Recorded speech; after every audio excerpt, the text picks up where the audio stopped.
नमस्कार, आप देख रहे हैं एनडीटीवी राजस्थान। मैं हूं आपके साथ मनीष शर्मा। बड़ी खबर जान लीजिए, जल जीवन मिशन घोटाले से जुड़ी हुई है। ईडी ने फरार ठेकेदार, नाम है महेश मित्तल, इसकी गिरफ्तारी कर ली है।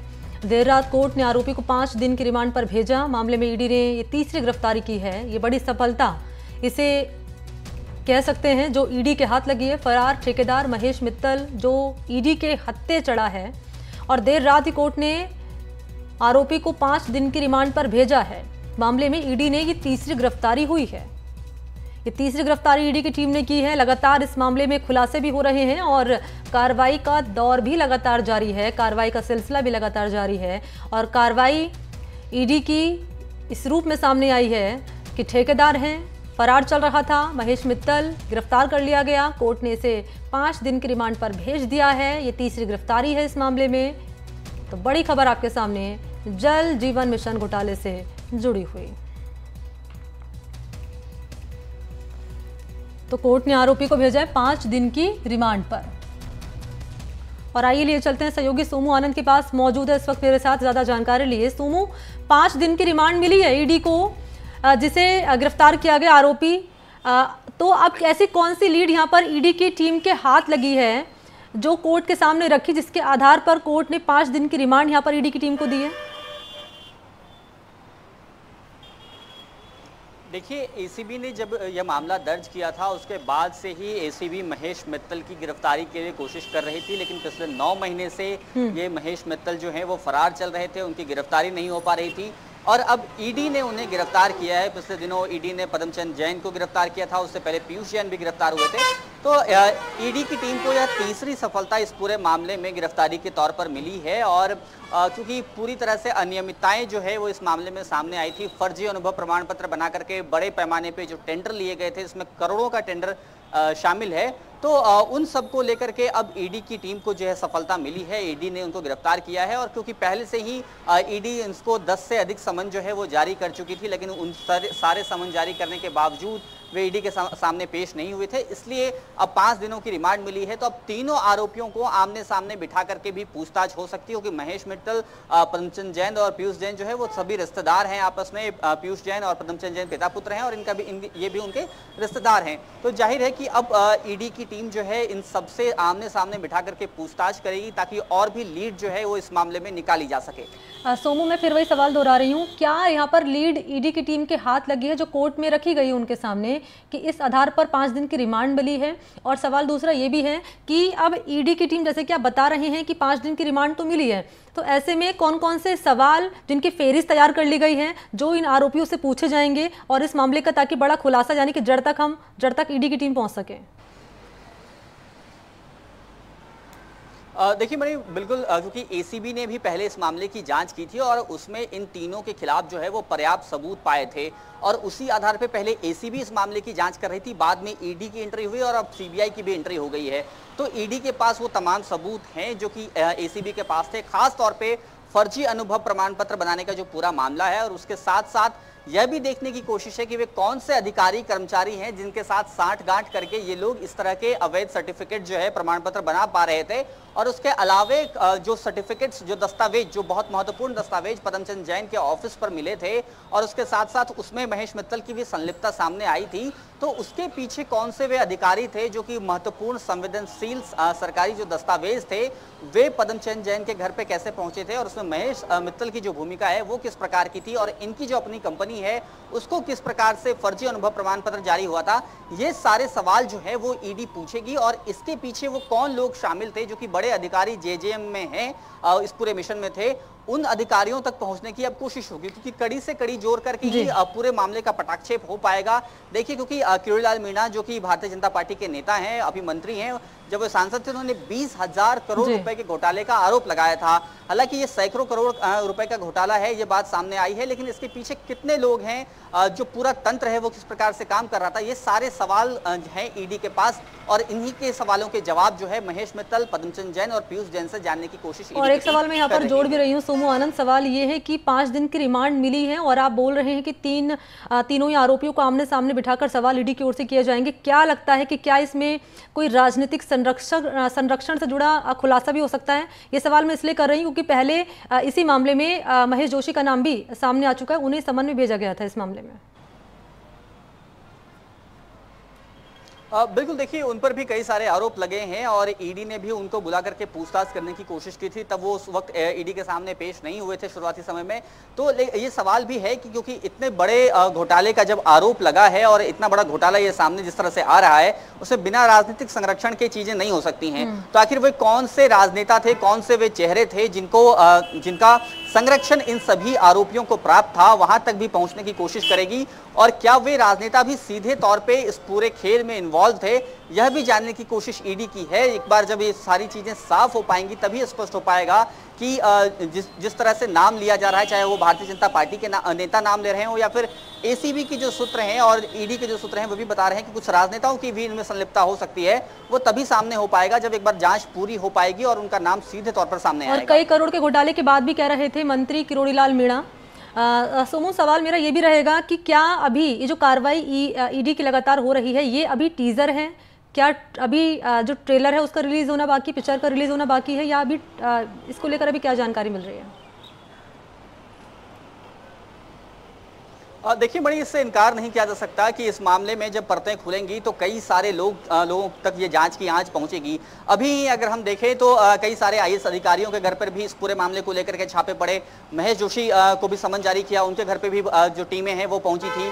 तो निश्चित रूप से ये जो पूरा मामला है, जैसे जैसे इसकी जाँच बढ़ती जाएगी तो जाँच का दायरा बढ़ेगा, लोगों की संख्या भी बढ़ेगी। और अभी ये कहना कि कितने लोग इन्वॉल्व होंगे वो जल्दबाजी है। बड़े पैमाने पर जो अधिकारी हैं और जो ठेकेदार हैं, उसके साथ साथ पूरा जो नेक्सस काम कर रहा था उसमें जिस भी तरह के लोग इन्वॉल्व थे, चाहे वो राजनेता हो, अधिकारी हो, ठेकेदार हो, इन सब के नेक्सस का पर्दाफाश होना अभी बहुत बाकी है। और आखिरी सवाल सोमू आनंद मेरा ये रहेगा कि अभी इस मामले में महेश जोशी का या उनकी पार्टी का कोई अभी तक रिएक्शन सामने आया है संक्षेप में?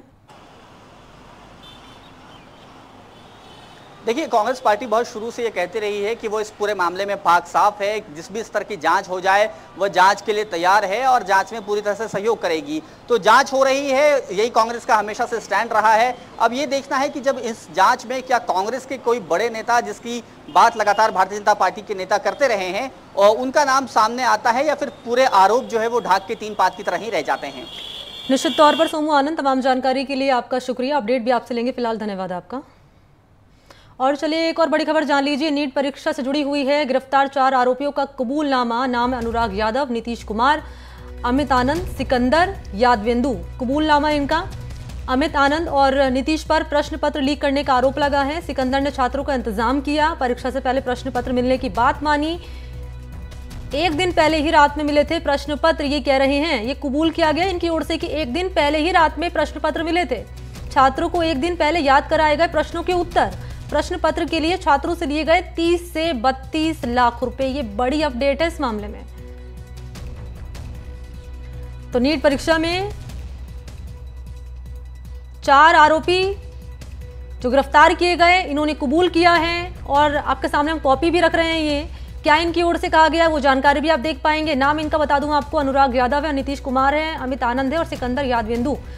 कबूल नाम है चारों का। कह रहे हैं यहां अमित आनंद और नीतीश पर प्रश्न पत्र लीक करने का आरोप लगा है। दोनों ने पेपर मिलकर लीक कराया। सिकंदर ने छात्रों का इंतजाम किया है और परीक्षा से पहले प्रश्न पत्र मिलने की बात भी मानी है। ये कह रहे हैं कि एक दिन पहले रात में प्रश्न पत्र मिल गए थे और छात्रों को एक दिन पहले ही प्रश्नों के उत्तर याद करा दिए गए थे और छात्रों से लिए गए थे 30 से 32 लाख रुपए।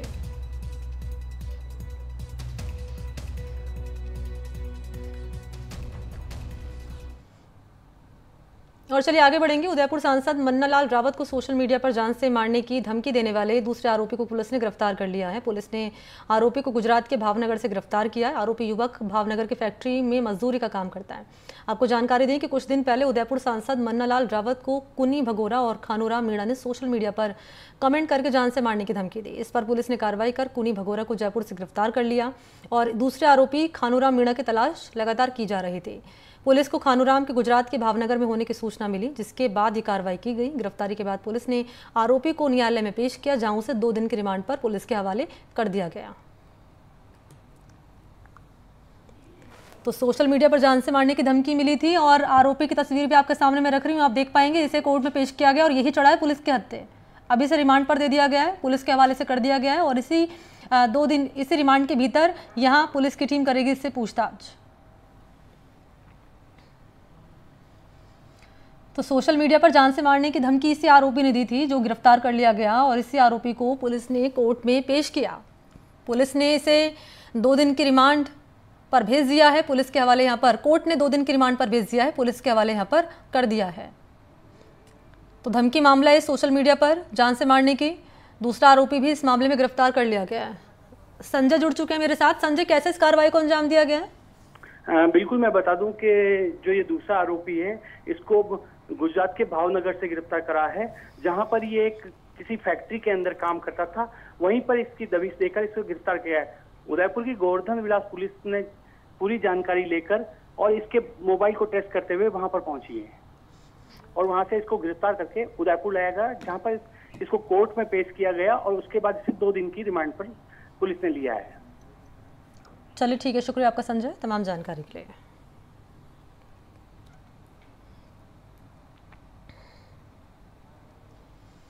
और चलिए आगे बढ़ेंगे। राजस्थान हाईकोर्ट ने पीटीआई भर्ती परीक्षा में चयनित अभ्यर्थियों को नियुक्ति नहीं देने को लेकर माध्यमिक शिक्षा विभाग और कर्मचारी चयन बोर्ड से जवाब तलब किया है। हाईकोर्ट ने सवाल पूछते हुए कहा कि चयन के बावजूद अभ्यर्थियों को नियुक्ति क्यों नहीं दी गई है। हाईकोर्ट के सिंगल बेंच ने याचिकाकर्ता की याचिका पर सुनवाई करते हुए सवाल उठाया। दरअसल याचिकाकर्ता का चयन साल 2022 पीटीआई परीक्षा में हुआ। कर्मचारी चयन बोर्ड ने 16 जून 2022 को पीटीआई के 5546 पदों के लिए भर्ती निकाली। भर्ती में मान्यता प्राप्त यूनिवर्सिटी से बीपीएड या डीपीएड पास होने की पात्रता थी। अभ्यर्थी ने भर्ती परीक्षा की मेरिट लिस्ट में जगह बनाई। वहीं काउंसलिंग के बाद अभ्यर्थी को अलवर और सवाई माधोपुर जिले में नियुक्ति के लिए आवंटित किया गया। बावजूद अभ्यर्थी को नियुक्ति नहीं दी गई।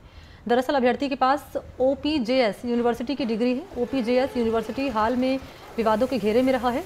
एसओजी ने ओपीजेएस यूनिवर्सिटी की हजारों फर्जी डिग्री बरामद की। मामले को लेकर कई लोगों की गिरफ्तारी हुई थी। जांच में एसओजी ने पाया है कि लंबे वक्त से यूनिवर्सिटी में फर्जी डिग्री बांटने का खेल चल रहा था।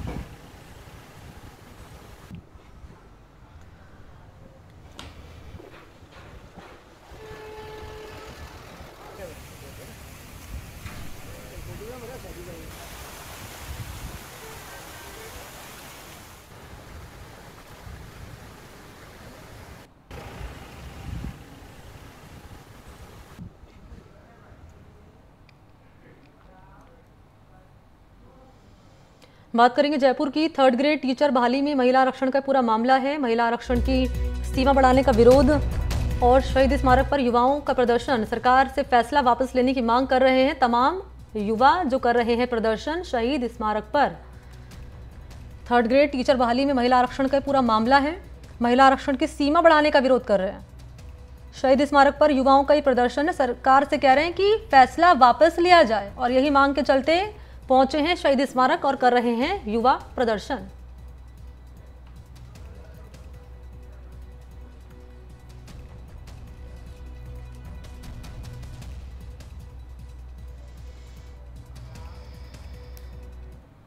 और चलिए दिखाएंगे इस वक्त के हेडलाइंस। यूजीसी नेट की परीक्षा एक दिन बाद ही हुई रद्द। गृह मंत्रालय से मिले थे पेपर में गड़बड़ी के इनपुट। सीबीआई करेगी मामले की जांच। नीट परीक्षा का प्रश्न पत्र लीक करने के मामले में गिरफ्तार 4 आरोपियों का कबूलनामा। परीक्षा के एक दिन पहले प्रश्न पत्र मिलने की बात मानी। हर छात्र से लिए गए थे 30 से 32 लाख रुपए। बजट को लेकर मुख्यमंत्री की अध्यक्षता में बैठकों का दौर जारी। युवा एवं खेल क्षेत्र के प्रतिनिधियों के साथ करेंगे चर्चा। महिला प्रतिनिधि एवं प्रतिभाशाली छात्रों के साथ मंथन का कार्यक्रम। जल जीवन मिशन घोटाले में फरार ठेकेदार महेश मित्तल गिरफ्तार। आरोपी को 5 दिन की पुलिस रिमांड। मामले में ईडी ने की तीसरी गिरफ्तारी। नाबालिग लड़कियों के खरीद फरोख्त के मामले में एक और गिरफ्तारी। 20 से 30 हज़ार में खरीदकर 2 से 5 लाख बदमाशों की चंगुल से छुड़ाई गई 3 नाबालिग लड़कियां। राजस्थान में हीट स्ट्रोक ने ली अब तक 16 लोगों की जान। प्रदेश में भीषण गर्मी से बीमार होने वाले लोगों की संख्या 2 लाख के पार। राजधानी दिल्ली में हीट वेव का कहर। ड्यूरागार्ड सीमेंट, सीधी बात है, ड्यूरागार्ड साथ है।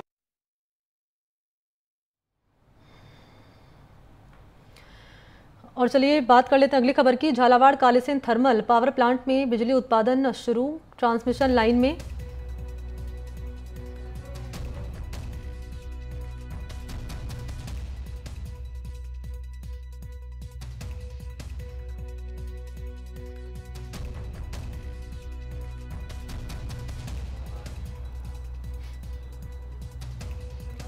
ट्रांसमिशन लाइन में फॉल्ट से मंगलवार रात से शटडाउन, दोनों यूनिट में शटडाउन के बाद उत्पादन शुरू।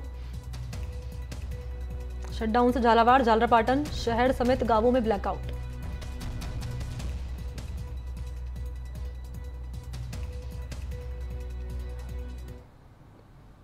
और चलिए आगे बढ़ लेते हैं। नाबालिग लड़कियों की खरीद फरोख्त मामले में पुलिस लगातार आरोपियों पर शिकंजा कस रही है। पुलिस ने एक आरोपी को इसमें गिरफ्तार किया। आरोपी 12 का निवासी बताया जा रहा है। फिलहाल कोटा के प्रेमनगर इलाके में ही रहता है। मामले में अब तक 4 मुकदमे दर्ज हो चुके हैं, जबकि 2 महिलाओं समेत 6 आरोपियों को गिरफ्तारी के बाद जांच के दायरे में कई लोग आ रहे हैं। कोटा के उद्योगनगर इलाके में बिहार, झारखंड समेत अन्य राज्यों में गरीब तबके की नाबालिग लड़कियों को शादी के नाम पर बेचे जाने का रैकेट चलाया जा रहा था। अन्य राज्यों से गरीब नाबालिग लड़कियों को 20 से 30 हज़ार में खरीद करके 2 से 5 लाख में बेचा जा रहा है। बाल कल्याण समिति की मदद से 3 नाबालिग लड़कियों को बदमाशों के चंगुल से पिछले दिनों मुक्त कराया गया था।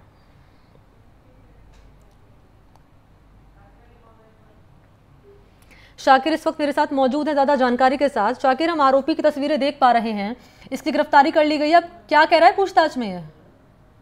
देखिए, ये एक बड़ा रैकेट था और इसको जो है बाल कल्याण समिति ने जब पूछताछ की, जो बालिकाएं जो बाल कल्याण समिति में भेजी गई थी, तो उसके बाद से लगातार इस पूरे मामले में गिरफ्तारियां हो रही है। ये हेमंत नाम का जो शख्स है, इसको ये 12 का रहने वाला है और उद्योगनगर थाना इलाके में रह रहा था।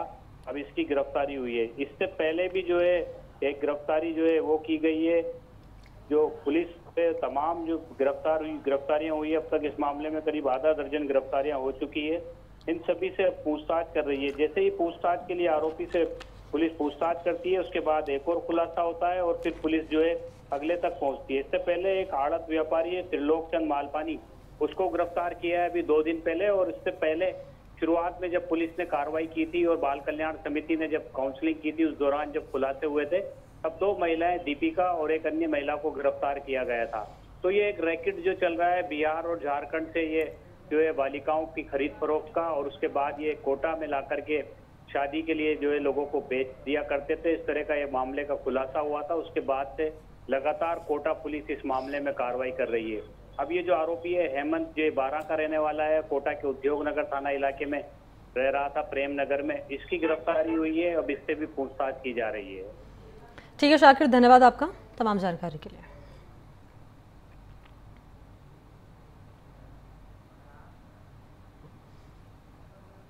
श्रीगंगानगर से खबर मिल रही है, फर्जी दस्तावेज से नौकरी मामले में कार्रवाई। संविदा कर्मी की नौकरी पाने वाले पर एफआईआर हुई है। श्रीकरणपुर सीएससी के सहायक लेखा सहायक ने दर्ज करवाया एफआईआर। संविदा कर्मी लव वर्मा पर एफआईआर दर्ज। साल 2012 में लव वर्मा ने ज्वाइन की थी नौकरी।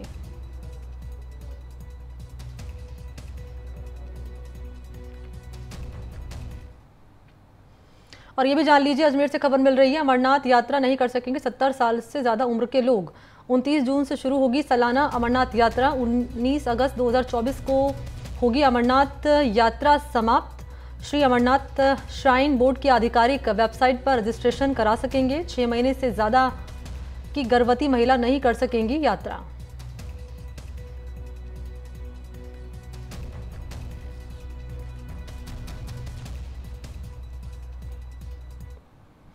डिडवाना के पर्वतसर में मेगा हाईवे पर दर्दनाक सड़क हादसा पेश आया है। इसमें 2 कारों के बीच जबरदस्त भिड़ंत में 2 लोगों की मौत हो गई है। आपको जानकारी दें कि मृतकों में एक बच्चा है, एक युवक शामिल है, जिन्हें उपचार के लिए पर्वतसर अस्पताल लाया गया, लेकिन उपचार के दौरान उनकी मौत हो गई। हादसे में गंभीर रूप से घायल 2 लोगों को कुचामन और 5 लोगों को अजमेर रेफर किया गया। मृतक सीकर जिले के निवासी थे। जानकारी के अनुसार कार में सवार सभी लोग सीकर से अजमेर जा रहे थे, जबकि दूसरी कार अजमेर से कुचामन की ओर जा रही थी। इसी दौरान मानपुरा के पास दोनों कारों में टक्कर हो गई। सूचना पर मौके पर पहुंची पुलिस ने मृतकों के शवों को पर्वतसर उप जिला चिकित्सालय की मोर्चरी में रखवाया।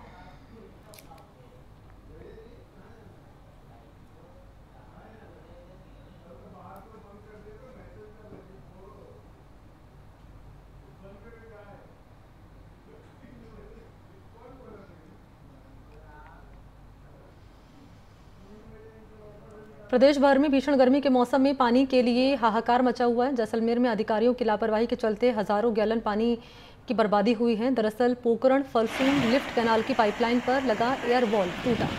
एयर वॉल्व फलसूंड स्वामी जी की ढाणी के पास रावतानी नाड़ी के पास टूटा। एयर वॉल्व टूटने से हजारों गैलन शुद्ध पानी रेतीले धोरों में बह गए। उधर सूचना मिलने पर ठेकेदार ने 1 घंटे बाद पानी की सप्लाई को बंद करवाया।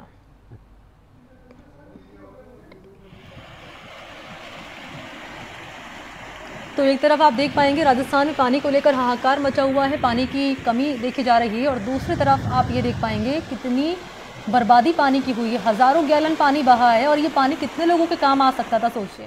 ये तस्वीरें वाकई में निराश करने वाली हैं और सवाल भी खड़े कर रही है कि लापरवाही किस तरीके से यहाँ पर बढ़ती गई है। ठेकेदार ने 1 घंटे बाद पानी की सप्लाई बंद कराई और इसी 1 घंटे के भीतर हज़ारों गैलन पानी यूं ही बर्बाद हो गया।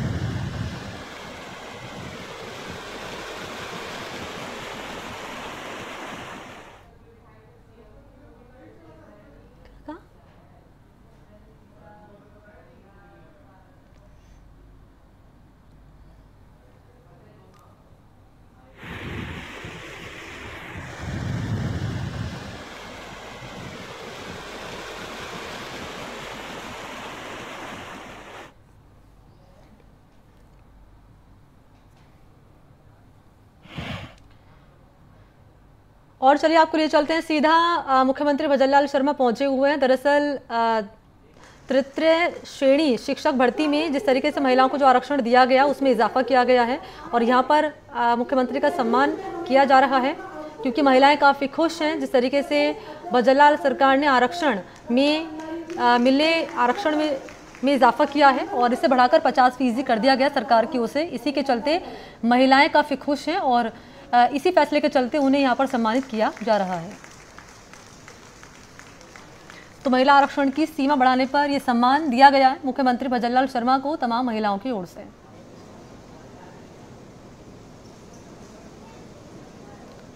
तो तृतीय श्रेणी शिक्षक भर्ती में महिलाओं का आरक्षण 30% से बढ़ाकर 50% किए जाने पर मुख्यमंत्री भजनलाल शर्मा का यहाँ सम्मान किया जा रहा है। मंच पर आप उन्हें देख पाएंगे, जयपुर से ये तस्वीरें आपके सामने।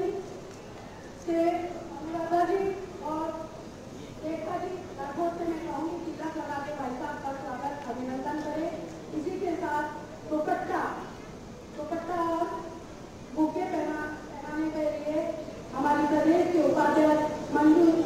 प्रदेश के उपाध्यक्ष सुमन मीना जी, अंजू जी मिश्रा, अपूर्वा सिंह,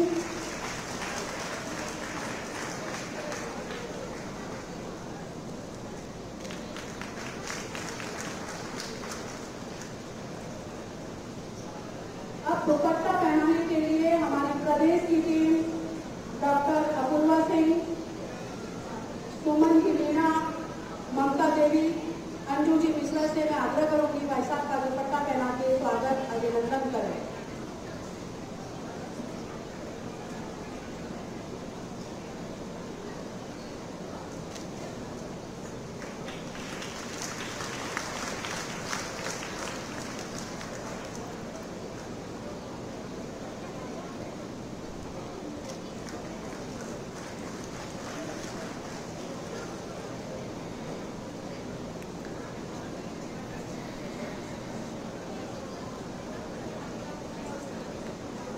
तो ये बड़ा फैसला लिया गया भजनलाल सरकार की ओर से। इस फैसले का स्वागत महिलाओं ने किया और महिलाओं ने किस तरीके से यहाँ पर उनका सम्मान किया है, खुशी साफ तौर पर उनके चेहरे पर आप देख सकते हैं। तो तृतीय श्रेणी शिक्षक भर्ती में महिलाओं का आरक्षण 30% जो दिया जा रहा था उससे बढ़ाकर यानी कि 20% का इसमें इजाफा किया गया, सीधे 50% किया गया और इसी के चलते उन्हें सम्मान यहाँ पर महिलाएं कर रही हैं। साफा पहनाकर उनका यहाँ पर स्वागत किया गया। तो महिला सशक्तिकरण की दिशा में ये एक बड़ा कदम इसे माना जा रहा है भजनलाल सरकार का, जो उनकी ओर से लिया गया है। आरक्षण में इजाफा जो किया गया 20% का उनकी ओर से, उनकी सरकार की ओर से। एक बार जोरदार जयकारा विश्व के सर्वाधिक लोकप्रिय नेता के नाम, जिन्होंने आज तीसरी बार फिर से प्रधानमंत्री बनकर हमारे देश का गौरव और मान और सम्मान बढ़ाया है। ऐसे हमारे देश के प्रधानमंत्री यशस्वी श्री नरेंद्र मोदी जी के नाम पर एक बार जयकारा लगाएंगे। श्री नरेंद्र मोदी जिंदाबाद, जिंदाबाद, जिंदाबाद। श्री नरेंद्र मोदी जिंदाबाद, जिंदाबाद, जिंदाबाद। हमारे प्रदेश के सिंबल, हमारे आदरणीय मुख्यमंत्री जी और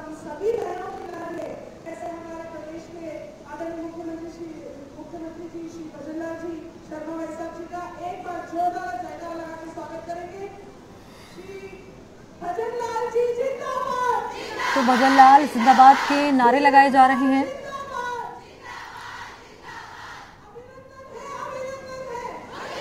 प्रधानमंत्री नरेंद्र मोदी जिंदाबाद के नारे यहाँ पर महिलाएं लगा रही हैं और ये बड़ा फैसला महिलाओं के लिए, महिला सशक्तिकरण की दिशा में भजनलाल सरकार की ओर से लिया गया और आज उनका सम्मान यहाँ पर किया जा रहा है महिलाओं की ओर से। मंच पर मौजूद मुख्यमंत्री भजनलाल शर्मा, जब संबोधन भी होगा तो क्या कहेंगे भजनलाल शर्मा वो भी हम आप तक पहुँचाएंगे जानकारी, क्या उनकी ओर से बातें यहाँ पर रखी जाएंगी, क्योंकि भजनलाल शर्मा मुख्यमंत्री राजस्थान के लगातार कई बार मंचों पर भी कहते हुए नजर आए हैं कि उनकी सरकार की कोशिश यही है कि महिलाओं की भागीदारी बढ़ाई जाए, महिला सशक्तिकरण की दिशा में लगातार काम किया जाए और इसी दिशा में एक बड़ा फैसला उनकी ओर से, उनकी सरकार की ओर से लिया गया, जिसका यहाँ स्वागत किया गया और अब सीएम का स्वागत यहाँ पर किया जा रहा है। मंच पर महिलाएं मौजूद हैं, मंच पर मुख्यमंत्री मौजूद हैं और यहाँ साफा पहनाकर उनका स्वागत किया गया। सभी मेरी मातृशक्ति को